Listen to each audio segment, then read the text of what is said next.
11 अक्टूबर साल 1902 को जयप्रकाश नारायण का जन्म स्वतंत्रता पूर्व बिहार में सारण जिले के सिताब दियारा में हुआ।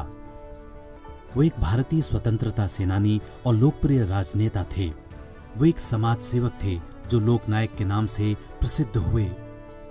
अगस्त 1942 के भारत छोड़ो आंदोलन के दौरान उन्होंने आजादी की लड़ाई में सक्रिय भूमिका निभाई। जयप्रकाश को 70 के दशक में इंदिरा गांधी के विरुद्ध विपक्ष का नेतृत्व करने के लिए जाना जाता है। उस दौरान उन्होंने संपूर्ण क्रांति नामक आंदोलन चलाया।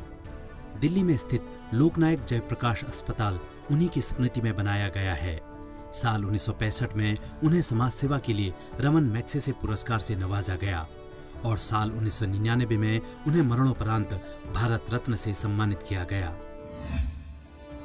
11 अक्टूबर साल 1916 को चंडिका दास अमृतराव देशमुख का जन्म महाराष्ट्र में हिंगोली जिले के कडोली में हुआ। वो एक प्रसिद्ध भारतीय समाजसेवी थे। वे नानाजी देशमुख के नाम से लोकप्रिय रहे। 60 वर्ष से अधिक आयु होने की वजह से उन्होंने 1977 में जनता पार्टी की सरकार में मंत्रिमंडल में शामिल होने से मना कर दिया। अटल जी के कार्यकाल में ही भारत सरकार ने उन्हें शिक्षा, स्वास्थ्य और ग्रामीण स्वावलंबन के क्षेत्र में अनुकरणीय योगदान के लिए साल 1999 में पद्म विभूषण से सम्मानित किया। साल 2019 में उन्हें मरणोपरांत भारत रत्न से नवाजा गया। 12 अक्टूबर साल 1996 से विश्व गठिया दिवस मनाने की शुरुआत हुई। Arthritis and rheumatism international ARI ने गठिया से पीड़ित लोगों को प्रभावित करने वाले मुद्दों के बारे में जागरूकता बढ़ाने के लिए इसकी शुरुआत की। गठिया शब्द का वास्तविक मतलब जोड़ों की सूजन है। इस दिवस को मनाने का उद्देश्य गठिया रोग के बारे में लोगों में जागरूकता पैदा करना है और साथ ही सरकार और नीति निर्माताओं को इस बीमारी के बारे में जागरूक करना है। गठिया रोग बच्चों सहित किसी भी आयु वर्ग के लोगों को प्रभावित कर सकता है। गठिया के कुछ लक्षण जोड़ों के आसपास लालिमा, दर्द, सूजन और जोड़ों में अकड़न है। 12 अक्टूबर साल 1987 को भारतीय शांति रक्षा सेना ने ऑपरेशन पवन शुरू किया। ये ऑपरेशन श्रीलंका के जाफना प्रायद्वीप को अलगाववादी लिबरेशन टाइगर्स ऑफ तमिल इलम से मुक्त कराने के लिए किया गया। साल 1980 के दशक की शुरुआत से ही श्रीलंका लगातार बढ़ते हिंसक जातीय संघर्ष का सामना कर रहा था, जिसके तहत भारत में शरणार्थियों की भीड़ भी बढ़ रही थी। भारत और श्रीलंका के बीच शांति की बहाली के लिए यह समझौता हुआ। इस समझौते से भारतीय शांति सेना को श्रीलंका में अमन कायम करने में मदद करनी थी। 12 अक्टूबर साल 1967 को डॉक्टर राम मनोहर लोहिया का निधन हुआ। साल 1910 में उत्तर प्रदेश के अकबरपुर में जन्मे लोहिया भारत के स्वतंत्रता सेनानी, प्रखर चिंतक और एक लोकप्रिय राजनेता थे। भारतीय राजनीतिज्ञ और एक कर्मठ कार्यकर्ता के रूप में डॉक्टर लोहिया ने समाजवादी राजनीति और भारतीय स्वतंत्रता आंदोलन में सक्रिय भूमिका निभाई। स्वतंत्रता आंदोलनों के दौरान उन्हें कई बार जेल भी हुई। दिल्ली में स्थित राम मनोहर लोहिया अस्पताल उन्हीं की स्मृति में है। इसी अस्पताल में उन्होंने अंतिम सांस ली थी। 13 अक्टूबर साल 1999 को भारत रत्न अटल बिहारी वाजपेयी ने लगातार दूसरी बार राष्ट्रीय जनतांत्रिक गठबंधन की नई गठबंधन सरकार के प्रमुख के रूप में भारत के प्रधानमंत्री का पद ग्रहण किया। अटल बिहारी वाजपेयी को भारत के सर्वाधिक करिश्माई नेताओं में से एक माना जाता है। साल 1994 में उन्हें भारत का सर्वश्रेष्ठ सांसद चुना गया। इससे पहले वाजपेयी साल 1996 और साल 1998 में 2 बार प्रधानमंत्री का पद ग्रहण कर चुके थे। वे साल 1996 में बहुत कम समय के लिए प्रधानमंत्री बने। हिंदी भाषा से लगाव और भारतीय होने पर गर्व करने वाले वाजपेयी ने साल 1977 में संयुक्त राष्ट्र संघ में अपना पहला भाषण हिंदी में दिया। यह पहला मौका था जब UN जैसे अंतर्राष्ट्रीय मंच पर भारत और हिंदी भाषा का मान बढ़ा था। 13 अक्टूबर साल 1911 को मार्गरेट एलिजाबेथ नोबल का निधन हुआ। वे भगिनी निवेदिता के नाम से प्रसिद्ध रहीं। उनकी उम्र महज 43 वर्ष की थी। वे स्वामी विवेकानंद की शिष्या थीं। स्वामी विवेकानंद के आकर्षक व्यक्तित्व, निरहंकारी स्वभाव और भाषण शैली से वे अत्यधिक प्रभावित हुईं, जिसके बाद उन्होंने स्वामी जी को अपना आध्यात्मिक गुरु बना लिया और साथ ही भारत देश को अपनी कर्म भूमि बनाई। उन्हें उनके गुरु ने सिस्टर निवेदिता का नाम दिया था। उन्होंने भारतवर्ष में स्वामी विवेकानंद के विचारों के प्रसार के लिए अपना पूरा जीवन समर्पित कर दिया। 14 अक्टूबर साल 1950 को अरुण खेत्रपाल का जन्म महाराष्ट्र के पुणे में हुआ। अरुण खेत्रपाल उन 21 भारतीय सैनिकों में से एक हैं जिन्हें भारत के सर्वोच्च वीरता सम्मान परमवीर चक्र से अलंकृत किया गया। शहीद सेकंड लेफ्टिनेंट अरुण खेत्रपाल साल 1971 के भारत पाकिस्तान युद्ध में अद्भुत पराक्रम दिखाते हुए वीर गति को प्राप्त हुए। उस समय उनकी उम्र महज 21 वर्ष की थी। खेत्रपाल को बसंतर के युद्ध का योद्धा भी कहा जाता है। अरुण खेत्रपाल अकेले ऐसे योद्धा थे जिन्होंने दुश्मन के 10 टैंक्स में से अकेले 5 टैंक्स को तबाह करने के बाद ही सांस ली थी। 14 अक्टूबर साल 1884 को लाला हरदयाल सिंह माथुर का जन्म दिल्ली के चीरखाना मोहल्ले में हुआ। वो एक प्रसिद्ध भारतीय क्रांतिकारी थे। हरदयाल जी ने अपना पूरा जीवन भारत को स्वतंत्रता दिलाने के लिए समर्पित किया। उन्होंने गदर पार्टी नाम से अपनी राजनीतिक पार्टी का गठन किया। अपने राजनीतिक और देशभक्ति के योगदान के अलावा लाला हरदयाल ने साहित्य के क्षेत्र में भी अहम योगदान दिया। बौद्ध संस्कृत साहित्य पर उनको डॉक्टरेट की उपाधि से सम्मानित किया गया। 15 अक्टूबर साल 1931 को भारत के 11वें राष्ट्रपति डॉक्टर APJ अब्दुल कलाम का जन्म तमिलनाडु के रामेश्वरम में हुआ। वे देश के पहले ऐसे गैर राजनीतिक के राष्ट्रपति रहे जिनका राजनीति में आगमन विज्ञान और तकनीकी के क्षेत्र में दिए गए उत्कृष्ट योगदान के कारण हुआ। भारत के अग्नि मिसाइल को उड़ान देने वाले कलाम विज्ञान के क्षेत्र से सीधे राजनीति के सर्वोच्च पद पर आसीन हुए। डॉक्टर कलाम को भारत सरकार द्वारा साल 1981 में पद्म भूषण और 1990 में पद्म विभूषण से सम्मानित किया गया। डॉक्टर सर्वपल्ली राधाकृष्णन और डॉक्टर जाकिर हुसैन के बाद वे पहले एकमात्र ऐसे राष्ट्रपति हैं जिन्हें भारत रत्न मिलने का सम्मान राष्ट्रपति बनने से पूर्व ही प्राप्त हो गया था। 15 अक्टूबर साल 1949 को त्रिपुरा रियासत को भारत संघ में विलय कर दिया गया। भारतीय संघ में विलय होने तक त्रिपुरा एक रियासत थी।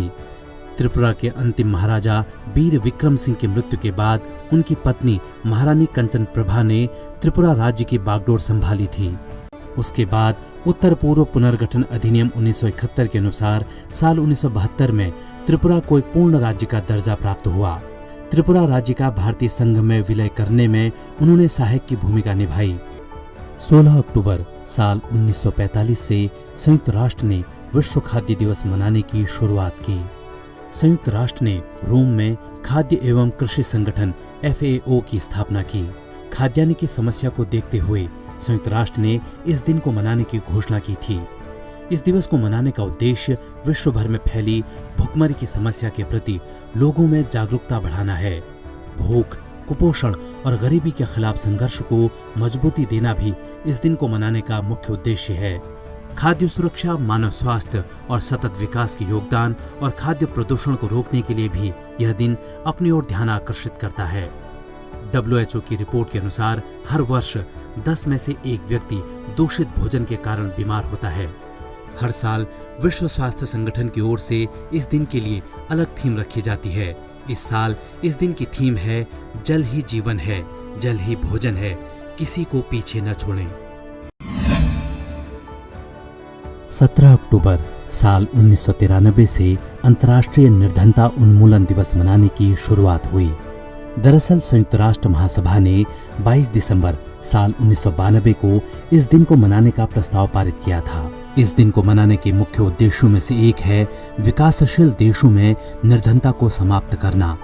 यह दिन निर्धनता में रह रहे लोगों के साथ सक्रिय साझेदारी करके उन्हें निर्धनता से बाहर लाने के प्रयास पर बल देता है। इस दिन को चुनने की वजह यह है कि साल 1987 में आज ही के दिन पेरिस के ट्रोकाडेरो में 1 लाख से अधिक लोग एकत्र हुए थे और इस बात की घोषणा हुई कि गरीबी मानव अधिकारों का उल्लंघन है और इन अधिकारों का सम्मान सुनिश्चित करने के लिए पूरे विश्व को एक साथ आने की आवश्यकता है।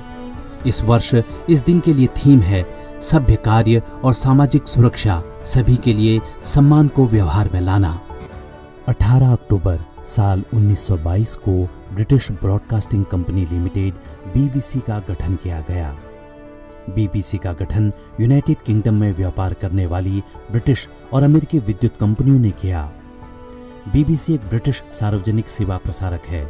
इसका मुख्यालय लंदन के वेस्टमिंस्टर में ब्रॉडकास्टिंग हाउस में है। यह दुनिया का सबसे पुराना राष्ट्रीय प्रसारण संगठन है। बीबीसी कर्मचारियों की संख्या से दुनिया का सबसे बड़ा प्रसारणकर्ता है। साल 1931 को थॉमस एल्वा एडिसन का निधन हुआ। उन्हें साल 1879 में किए गए बिजली के बल्ब के आविष्कार के लिए जाना जाता है। बिजली के बल्ब से घरेलू उपयोग के लिए बिजली उपलब्ध कराई गई थी। इसके लिए उन्होंने अमेरिका के न्यूयॉर्क शहर में एडिसन इलेक्ट्रिक लाइट कंपनी बनाई। इस कार्य में जेपी मॉर्गन और स्पेंसर ट्रास्क उनके फाइनेंसर थे। उन्होंने electric power generation, mass communication और साउंड रिकॉर्डिंग समेत कई क्षेत्रों में आविष्कार किए। इनमें फोनोग्राफ, मोशन पिक्चर कैमरा जैसे आविष्कार भी शामिल हैं। 19 अक्टूबर साल 1869 को मातंगिनी हाजरा का जन्म बंगाल प्रेसिडेंसी के तामलुक में हुआ। वे भारत के महान क्रांतिकारियों में से एक थीं। मातंगिनी को बूढ़ी गांधी के नाम से भी जाना जाता है।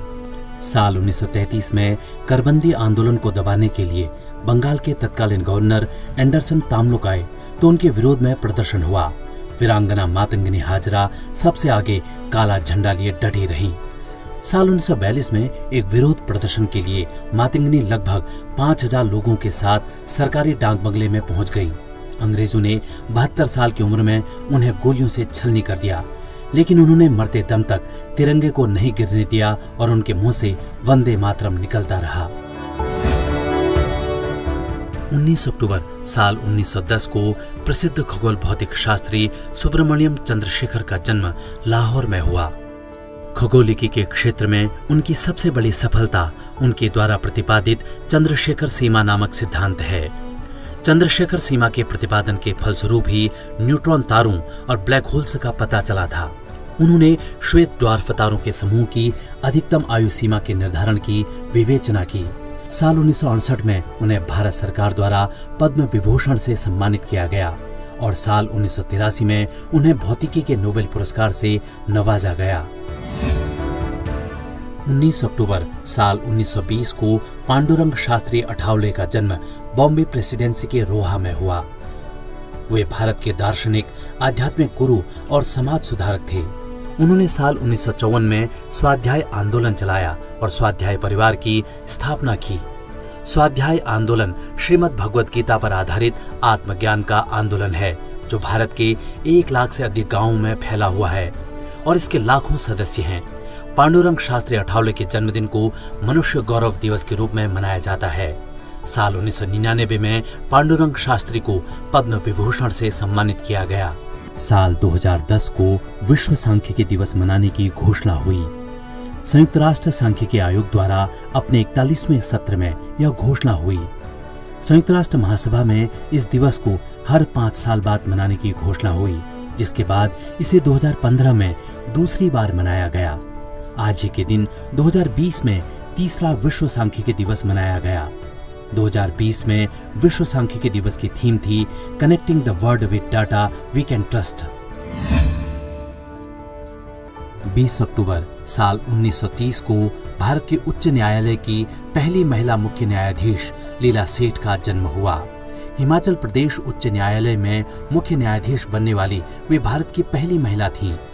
मदर इन लॉ के नाम से मशहूर लीला सेठ दिल्ली हाईकोर्ट की पहली महिला न्यायाधीश भी बनी। साल 1998 से 2000 तक वे भारतीय विधि आयोग की सदस्य रहीं। लीला सेठ निर्भया गैंगरेप के लिए बनी जस्टिस वर्मा की अध्यक्षता वाली जस्टिस वर्मा कमेटी की सदस्य भी रहीं। 20 अक्टूबर साल 1996 से विश्व ऑस्टियोपोरोसिस दिवस मनाने की शुरुआत हुई।